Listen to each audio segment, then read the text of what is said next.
Good day. Welcome to Western Hills Bible Chapter. Book of Genesis today, Genesis 42.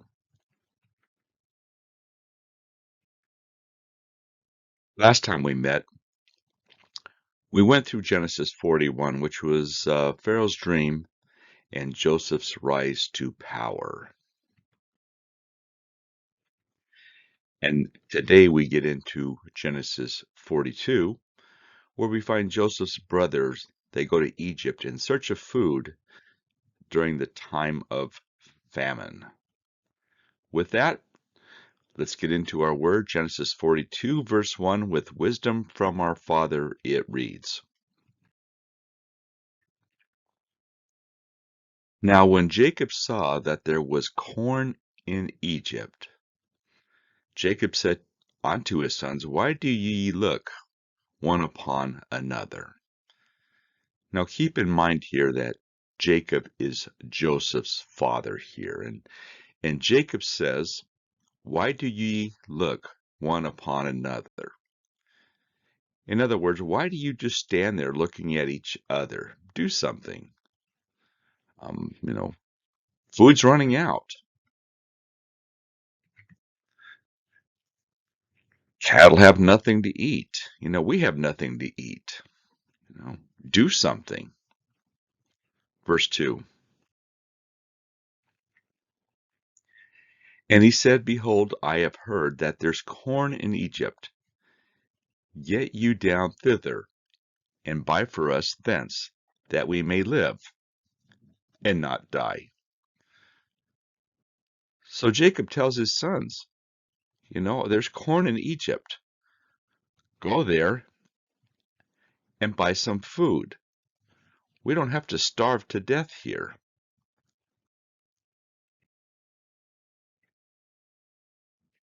And Joseph's 10 brothers went down to buy corn in Egypt. So we find here the sons of Jacob are divided into two groups throughout these verses. There are the 10 of Joseph's brothers and the two sons of Jacob by Rachel, and that would be Joseph and Benjamin. So how come we only see 10 going down here? Well, it's because Jacob is not going to let Benjamin out of his sight. Jacob's going to hang on to him. Verse 4. But Benjamin, Joseph's brother, Jacob sent not with his brethren, for he said, Lest peradventure mischief befall him. As we talked about, Benjamin was Joseph's only full brother, and all the other brothers were half-brothers. And as we read early on in Genesis, Rachel died in childbirth when Benjamin was born. And of course, Rachel was Jacob's favorite wife, and he worked for Laban very hard for her.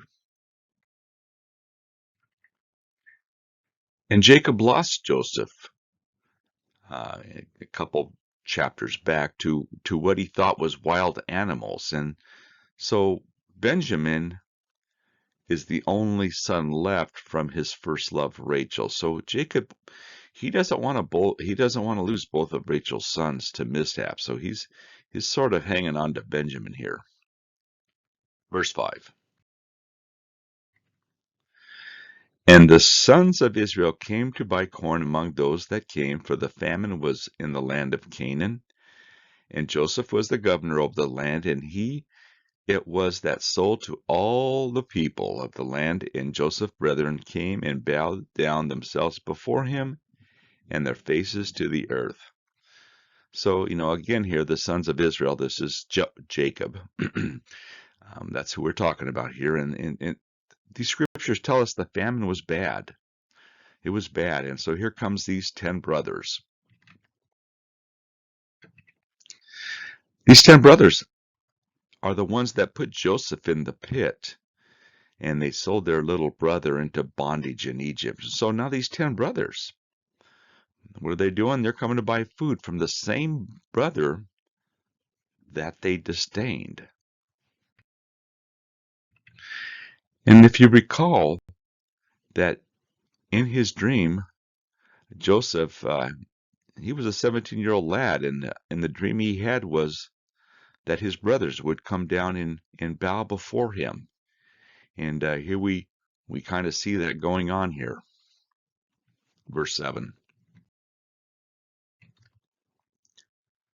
And Joseph saw his brethren, and he knew them, but made himself strange unto them, and spoke roughly unto them. And he said unto them, Whence come ye? And they said, From the land of Canaan, to buy food.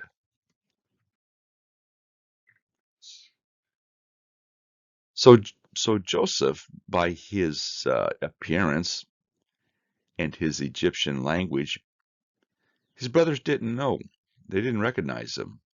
If you recall in the last chapter that Joseph was clean shaven now and well dressed, decked out with fine garment and jewelry, and he even picked up the Egyptian language. So now Joseph's brothers, they don't recognize him, and Joseph sort of has their lives in his hand right now.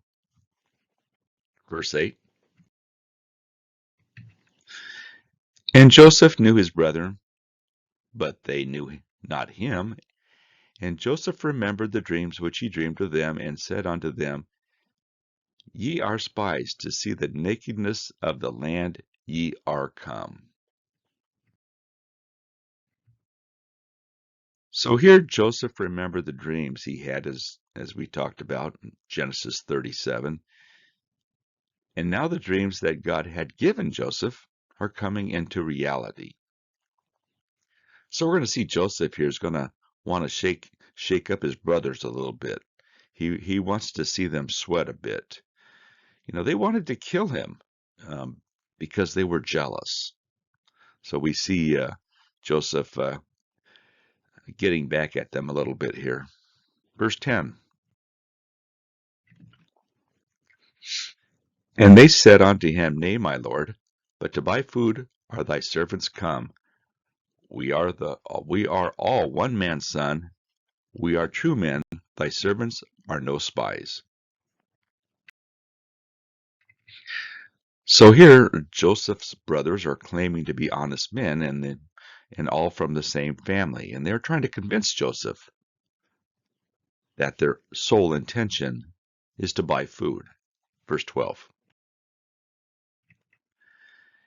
And he said unto them, Nay, but to see the nakedness of the land ye are come. Basically, Joseph is telling these guys that they didn't come to buy food, they come to look out the land, spy out the land. So these 10 brothers of Joseph, they're getting very nervous here. Of course, Joseph is the ruler of all Egypt. And Joseph is telling them, I don't believe your story. Verse 13. And they said, Thy servants are 12 brethren, the sons of one man in the land of Canaan, and behold, the youngest is this day with our father, and one is not. So this one that's not, this is Joseph himself. But they don't even know it. So now's the time to Joseph to get a little payday here. Now is the time of confession, and Joseph is going to see how sorry they are for what they had done to him. Verse 14. And Joseph said unto them, That is it, that I spoke unto you, saying, Ye are spies.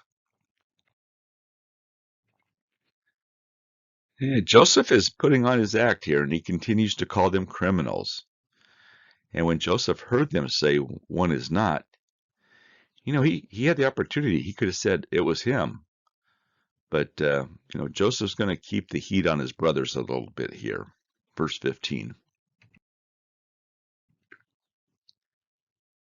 Hereby ye shall be proved.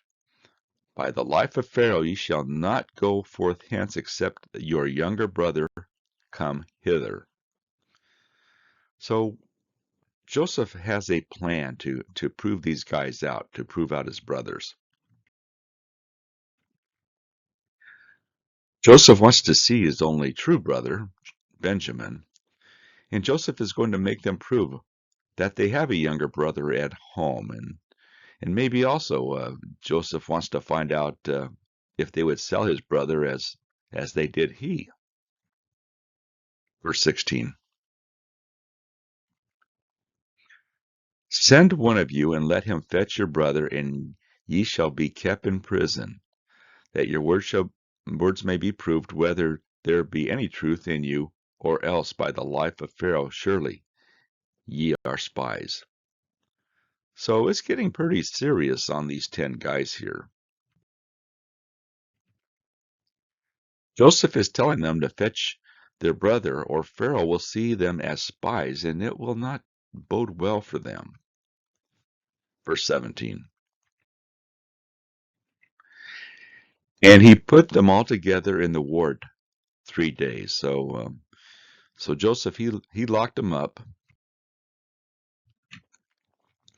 Joseph put them into holding for 3 days to give them time to to think things through and work themselves up into fear.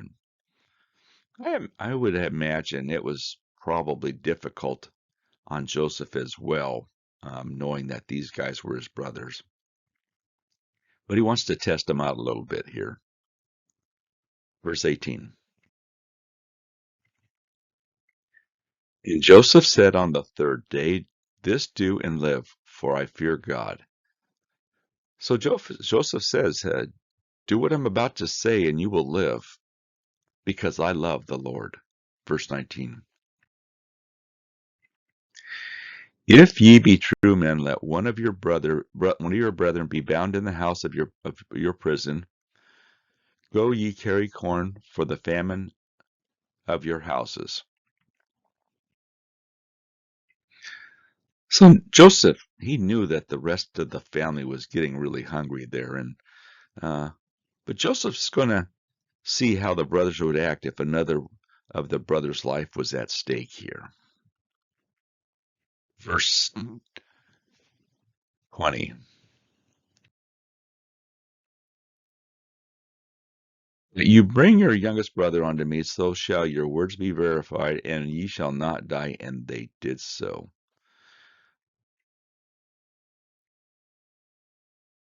We're going to have to leave one brother bound in prison, and Joseph probably wants to know, are they going to sell him as well? They agreed to it, because Joseph, he left them no choice. Verse 21.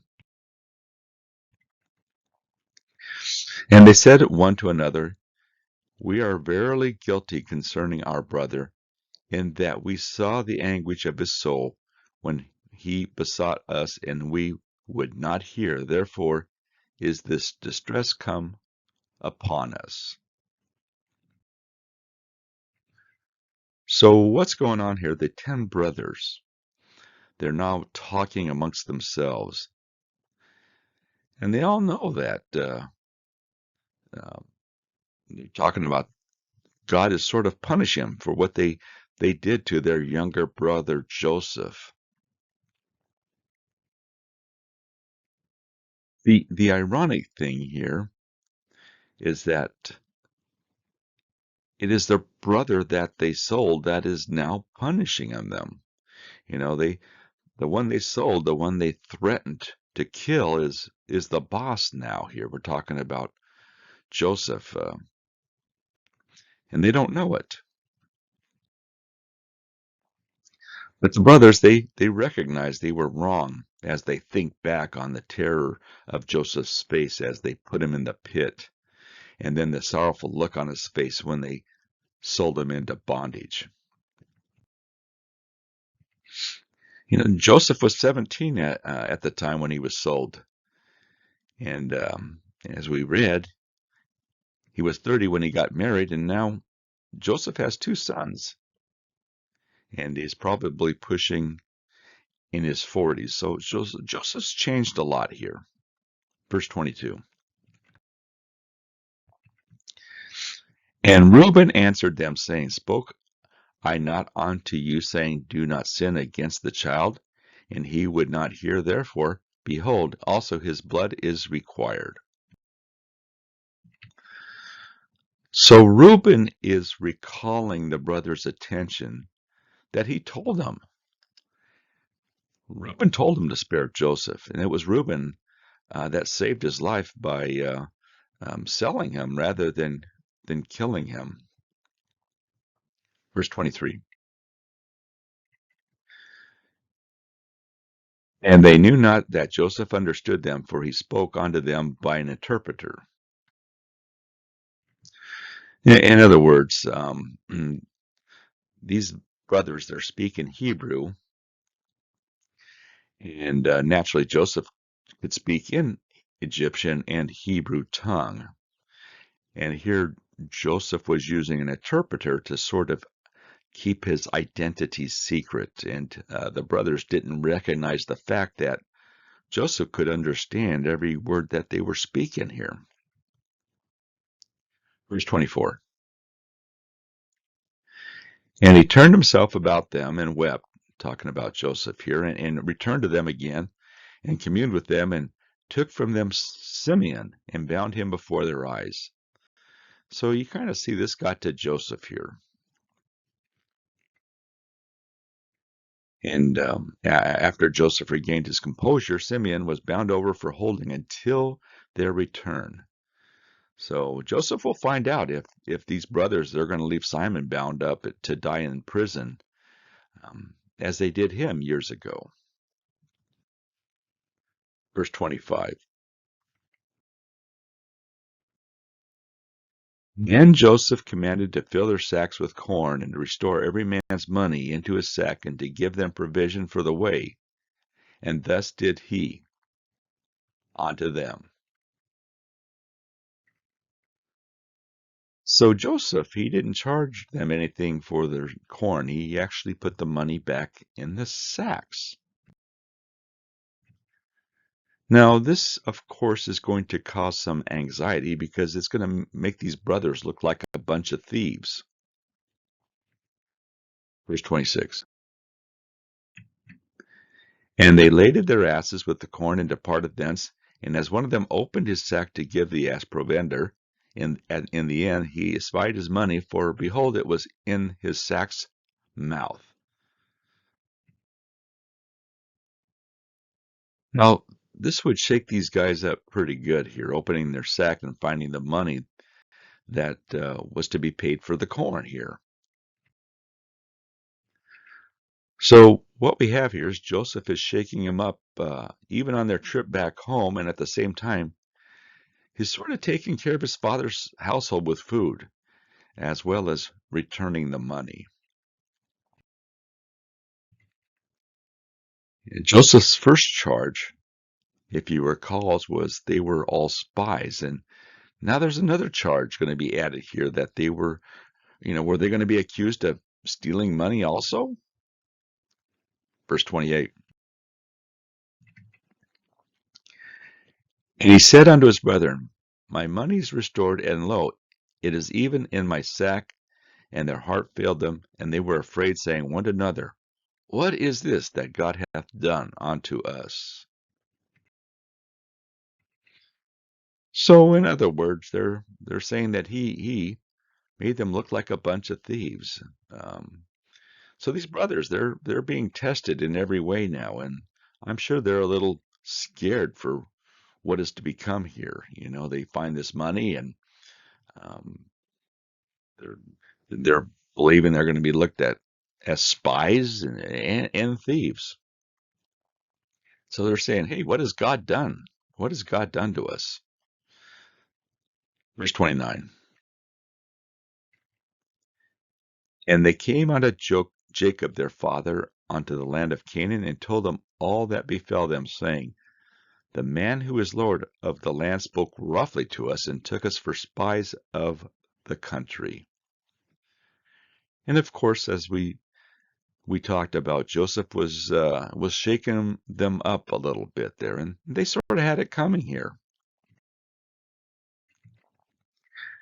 You have to wonder how roughly these brothers spoke to Joseph as he laid in the pit, and they placed him on a camel and sold him to the strangers years ago. Verse 31.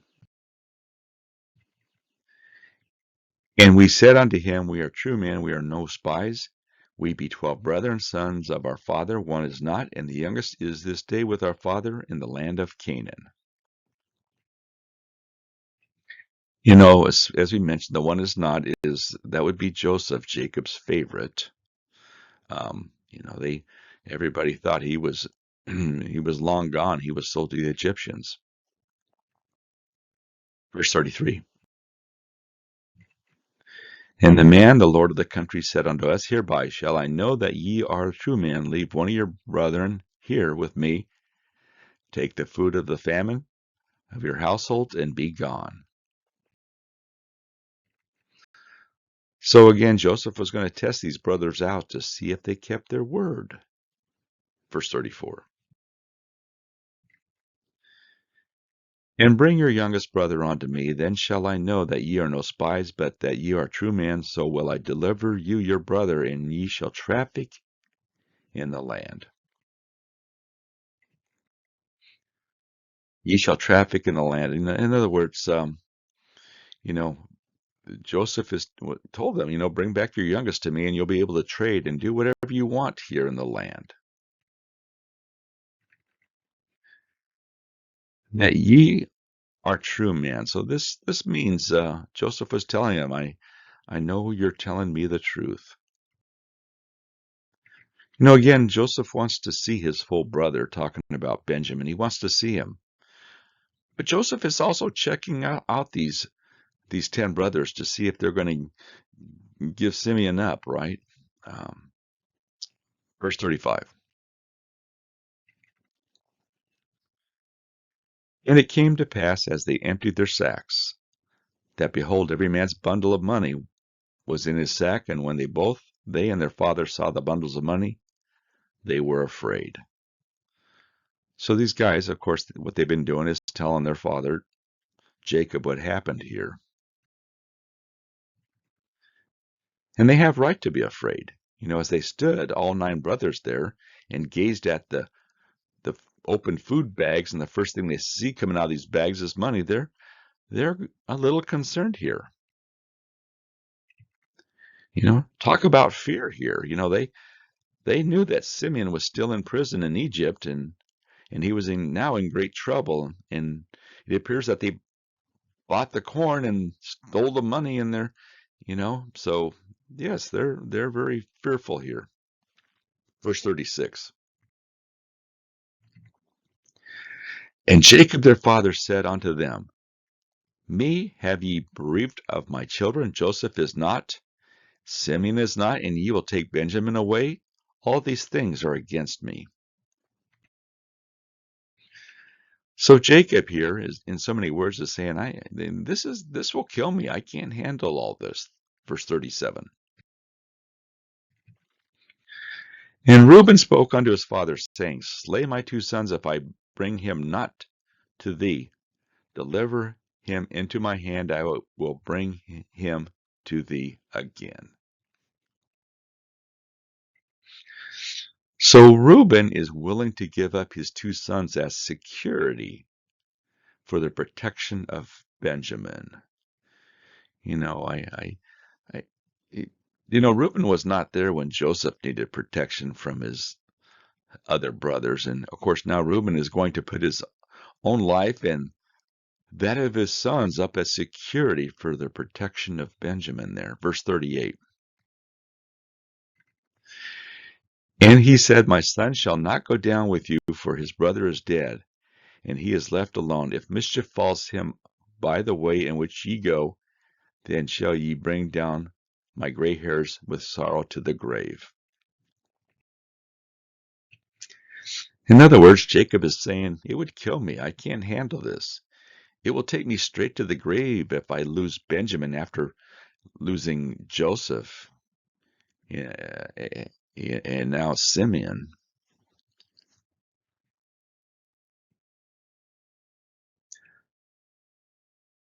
I think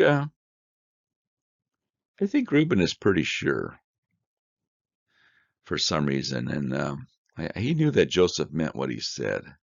That if they would do as he said, that they would be free to traffic in the land, and he would take him at his word that it was an honest thing. So um, we're going to see in the next couple of chapters, we're going to find out how this plays out, and we're going to see that Jacob's going to be a little stubborn here. He's not going to be turning loose anytime soon. So with that, next time we meet will be in Genesis 43. May the Lord richly bless you as you continue to follow his Son. Amen, amen, and amen.